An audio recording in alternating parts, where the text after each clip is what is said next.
So it's even more space than you're seeing tonight to play with. Whether that be Christmas pageant, worship, concerts, whatever. And the other thing that I mentioned this morning as well that I'm very excited about is the enhanced lighting for the chancel specifically. You know, you can do a lot with lighting. You can change the focus of a service. You can change the mood of a service. You can bring the lights down on the choir and bring it up on the minister. You can, lots of things. And this is it right now. This is full light in the chancel. You know, the brightest spot is where the choir is. You see how much brighter all that is. When this has that sort of intensity and a lot more flexibility, I think that's pretty exciting potential. Now you asked for it. Curiosity, the two wings. What's the possibility of putting chairs up there, expanding the congregation that way? As Dean said, what we're currently addressing is from the platform forward, but during our process, we've identified other phases, and that was one of the considerations we saw was actually extending the balcony and getting access to the two side areas. On both those areas, there's ductwork and different things that have to be dealt with, but right now you enter them through the mechanical areas, which obviously isn't good for if you're trying to get to it for seating. But we're looking at, that's one of the potentials we're looking at doing. Under the initial phase though, the back wall has the gray fabric on it. That's actually for acoustics to help basically any sound so it doesn't bounce back toward the platform area. And so we're looking at actually currently, that'd be part of the phase one is to improve that as well. But that's one of the improvements we're looking at is, you know, we recognize we are taking some seats out, we are putting some seats up, but how can we further increase the seating area? As Dean said, there's two requirements here. One is the state fire marshal. The fire marshal tells us how many people we can put in here, and there's actually a plaque on that. The other is Hilton Head limits the size of this based upon how many cars we can park. And so there's, you know, we can put more seats into it, but if we can't park people to fill those seats, you know, we're not increasing anything other than spending some money. So Robert, I say with fear and trepidation, because this is Neil's answer all the time too, that's when you start another service. Yeah. Did I mention we're having 4 Christmas Eve services? Yeah. 3 here and 1 in Bluffton. So, you know, when there are too many people to put in this space, that's when you start another service.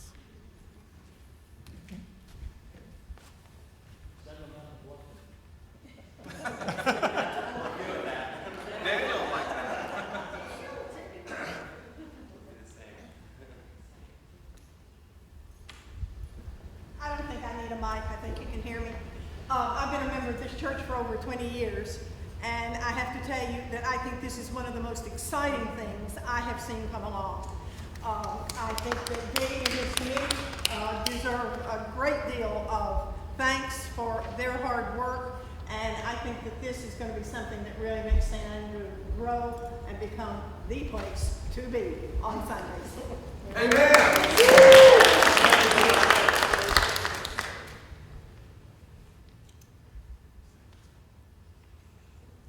Tim?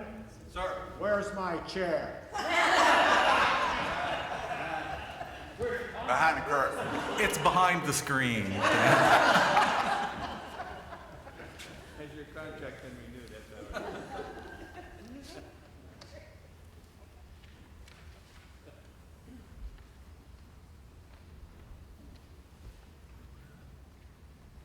Should we address, I guess, next steps?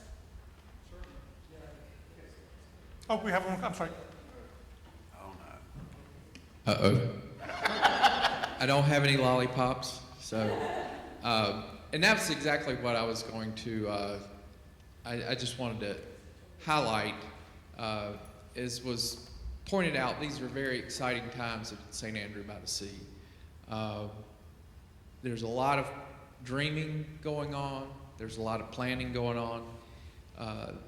Dean and his committee have been working on this particular aspect of the project for onwards of a year now.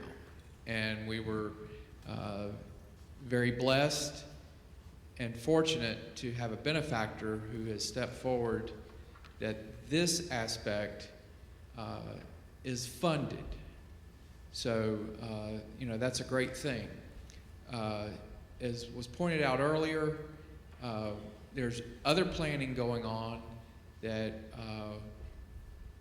envisions, contemplates things that we can do from the chancel backwards, extending beyond this wall, encompassing the educational building, and also encompassing a whole nother geography that we're trying to reach out to.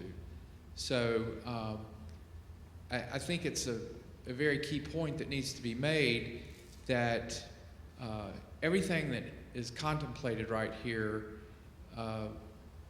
is an integral and complementary part of a bigger plan.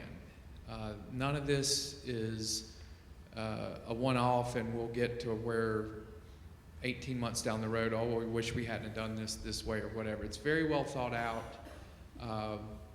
We have more dreams and plans that we'd like to see come to fruition, and I like to think of this as the first stepping stone. And so, as Chair of Finance, I'm very grateful that we have the funding committed for this. As a congregate of this group of believers, I think it's a great testament of the faith and the vitality of this congregation. And so I think that we've kind of, our benefactor wishes to remain anonymous, and so we haven't really highlighted that point, but this is a committed, funded project, but it's also integral to what we hope are things that will come down the road.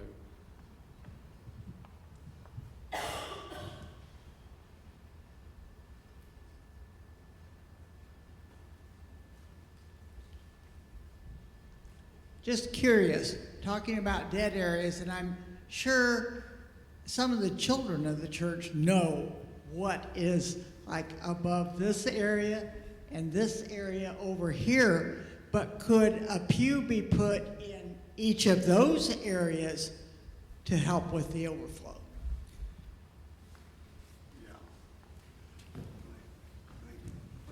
As in looking at expanding the balcony, that was something that was brought up, that we can give access to that. And that was, I said, this is the first step and there's multiple steps. That could be step number 2. We've actually given a cost estimate and said how many seats we could put up there. So the committee has that recommendation. And just so we're basically trying to work through a step process, and increasing the balcony would be one of the next recommended steps. Would increasing the balcony also put in an elevator for those of us that need it? That is a possibility. I asked about an elevator for the balcony for those of us that need it. That's a possibility to add that. We'd have to, their balconies are a little unusual in providing access to it, because you can only provide access to one level, because obviously it's steps. But that'd be something that could be studied to see, where is there a location for it, and how many people could we access it. By code, not required, but for functionality, that might be a good opportunity.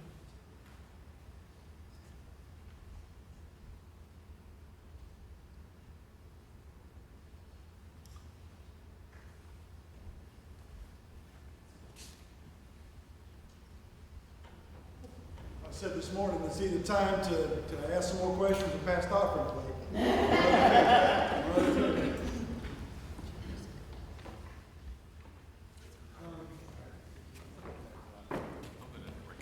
All right.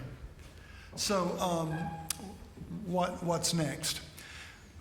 After today, there'll be another opportunity for folks who could not come this particular Thursday to receive information from the study committee, and maybe even ask Robert to come and come back and share. We'll talk about that. But all of this will lead to a vote at charge conference. I take it back. All this will lead to a vote at church conference on September 22nd. Now, there's a distinction between charge conference and church conference. Charge conference are the elected officials of this church that you elect every year at Charge Conference to represent you, and the presence of an appointed elder, typically the district superintendent. A church conference is a gathering of all the members of the congregation, and they will be brought together and have the opportunity to vote on this. At that point, a building committee will be established after assuming a positive vote, affirmative vote. A building committee will be established. We've talked to some folks who've already been willing to serve in that capacity, and basically it's some members of the study committee and a couple of others to serve in that capacity going forward. And then they will continue the process of working with architects, interviewing people to talk about issues and ideas to see if those are manageable or practical. And then those final plans will be brought back to another church conference. So we've started a disciplinary process that involves a couple more meetings. Today's was to share information. There'll be follow-up meetings, but put on your calendar September 22nd. We've got a couple very important votes for church conference September 22nd. So those are the next steps. And as I said this morning, it is the intent of the leadership of this church to be as transparent as possible with everything that we do. Groups have to meet and plan so they can bring something forward to a congregation to be able to, to have some direction. But as soon as those plans have some kind of form that can be offered in a coherent, cogent way, that's going to be shared with you. And we want to have your input. We want to hear what you have to say. But we feel like we are in a very exciting time in the life of St. Andrew by the Sea. I just echo some of the sentiment that we've shared tonight. And we've got some thrilling things that are ahead of us, and this is certainly step one. And give thanks for your presence and your input tonight, the gift that we receive and the leadership that we're able to take advantage of being in this special place. Any other comments, questions? If not, thank you very much. You say the benediction. No, I'm going to. We did this morning, and I would like to, if we could, just do a straw vote of how you think this really enhances. If you say you think it's great, favorite, just throw your raise your hand up or breathe heavy. Bending over. Thank you. That's all I have to say. It's up to you, Neil. All right, let's, well then while you're standing, we'll stand and we'll have a benediction then. Lord, send us forth from this place empowered to be disciples, to reach out to people who need to hear the word of your love and grace in their life. The things that we seek to do here that enhance our experience with you, O Lord, are not simply blessings to be able to be enjoyed by ourselves, but instead this love, this grace is meant to overflow to the world that you love. Send us forth to do that. Amen.